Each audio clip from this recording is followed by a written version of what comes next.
to another episode of Chelsea's Kitchen, and I should say Happy New Year 2020. It's going to be the greatest year. I just know it, and I say this every year, but it seems to be true.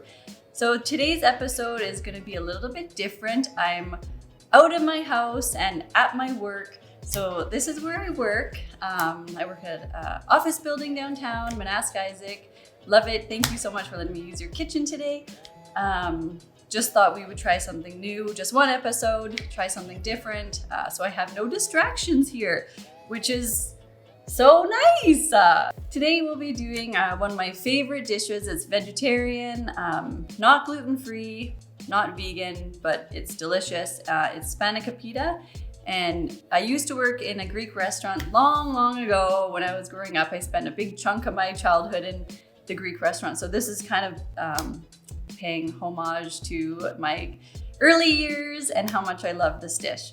So we're just gonna get started. So I have about 16 ounces of drained and thawed spinach and about 10 ounces of feta cheese, 1 cup of olive oil, 2 cloves of garlic. I'll do a pinch of pepper, 4 eggs, 1 chopped onion, 2 pinches of dill weed, 2 bunches of parsley, 1 pack of filo pastry. So I'm gonna begin with mixing all my ingredients together. So one thing is make sure your spinach is drained well. So I usually put it in a dish cloth and just wring it out, and that seems to be working really well. Oops, not this. The oil is left with the filo pastry. Sorry about that. So the rest is just put all in one dish and mix up. So start just by mixing my feta cheese. Get all the chunks. I'm just gonna add a pinch of pepper. And I don't think you need to add too much more salt because I think the feta cheese already has quite a bit of salt in it. So I'll add my onions. This is great because you could just put it all in one bowl and then stir. So onions are in. I'm just gonna give my eggs a little bit of a stir and get those in. So my oven is preheated to 325, so I'm just gonna let that heat up while I get this going. I'll put in my parsley and my dill weed.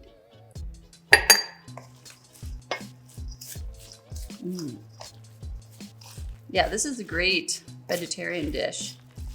It would go really nice with like a Greek salad or something like that.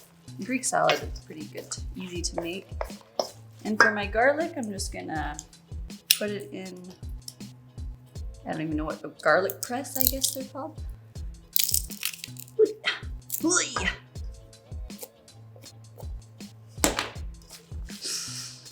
I know, it just seems like so much easier when you don't have a little kid like taking your attention away so much. It just seems like, wow, so easy when you're not distracted. So I have all these ingredients mixed up together. I might just put in a tiny little bit of olive oil. And then we're just gonna put this to the side and I'll get started on the filo.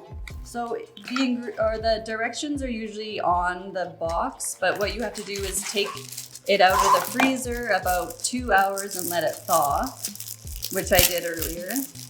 These are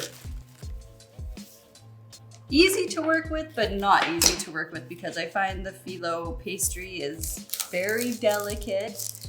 And what I usually do is put it between 2 damp cloths. So I have 2 damp cloths that I'll just put it in to keep it from not breaking on me. So I get my dish, and then this is where the olive oil comes in nice and handy. So I'm just gonna do the base.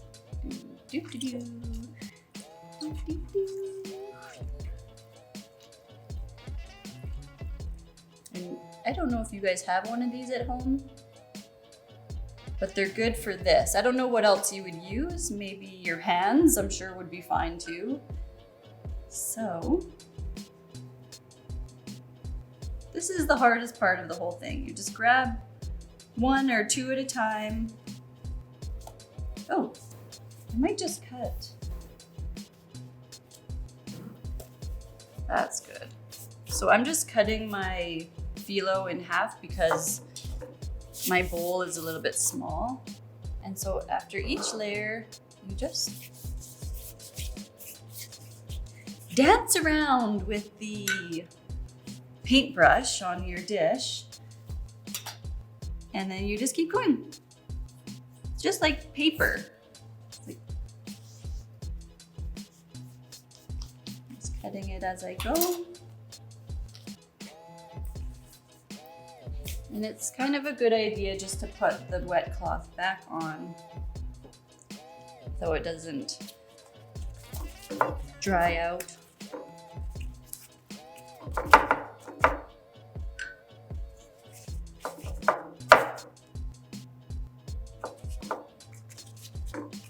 This smells really good right now. All the fresh herbs. And you could do one at a time or two. It's kind of up to you.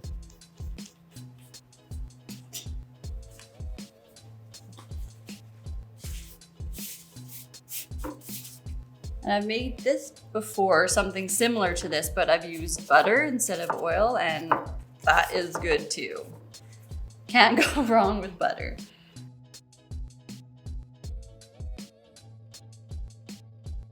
So these tear so easily, but just push them down, put some oil on it, and you'll never know. It's all good. Sometimes you can even push these down, or that's the fun. It doesn't have to be too perfect because once it bakes, it'll just become all crispy and it'll just, the flavors of this, nobody will notice those rips. They won't care. They'll just say, oh, what? You made Spanakopita? And you say, I did. When you're about halfway through-ish, you can put all the, like right now, I think, yeah. Maybe I'll do two more and then I'll put the filling in the middle.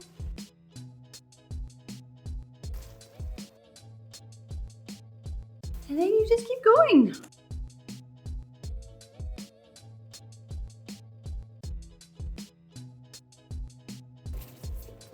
And it's up to you if you want to pre-cut the slices or do it later. I think I might get a better knife and then pre-cut.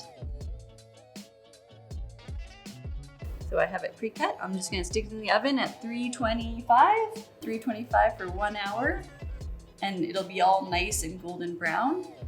So yeah, we'll just wait till then. And who's gonna distract me now? We'll just have to wait.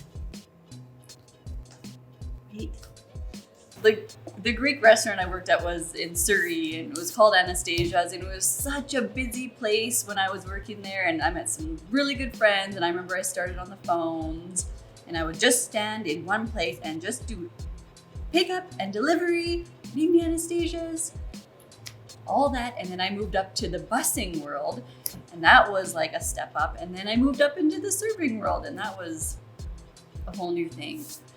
I just remember being so shy. My boss would be like, Chelsea, just go stand by the door your whole shift and say hi to people. And I was like, what? I have to say hi to people? I was mortified. But then after like a few days of doing that, I got comfortable. And then I became a chatterbox. Why do I like baking?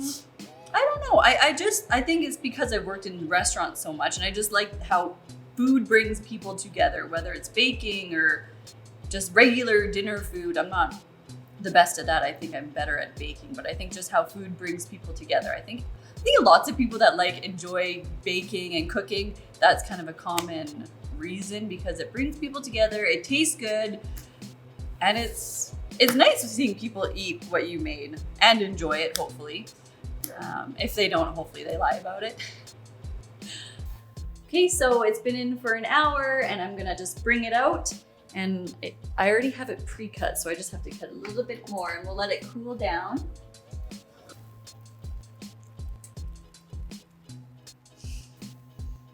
Smells really good.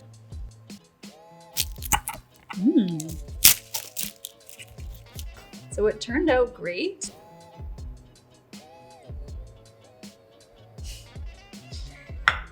I'm just gonna try it.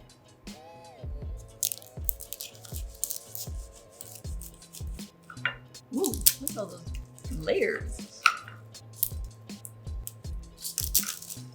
Okay, that's the one thing with Spanakopita, it's a little bit messy, but that's okay.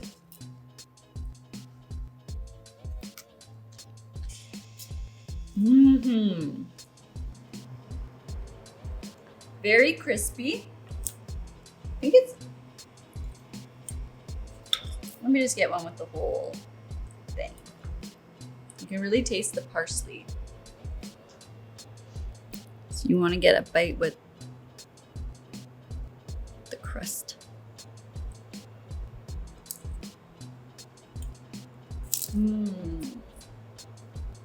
That is good.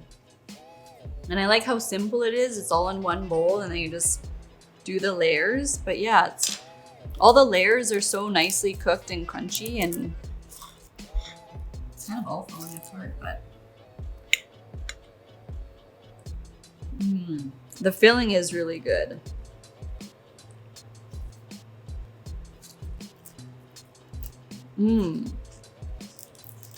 This is great dinner or appetizer. I think it's just a little bit messy.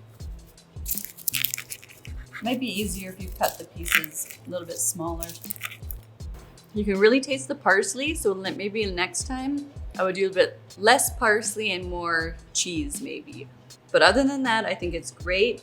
I mean, you can never go wrong with Spanakopita. I think it's a real crowd pleaser. But yeah, try it and let me know what you think. And I hope you have a really great rest of your January. So I'll be back in my kitchen for the next episode with a cake recipe, so stay tuned for that.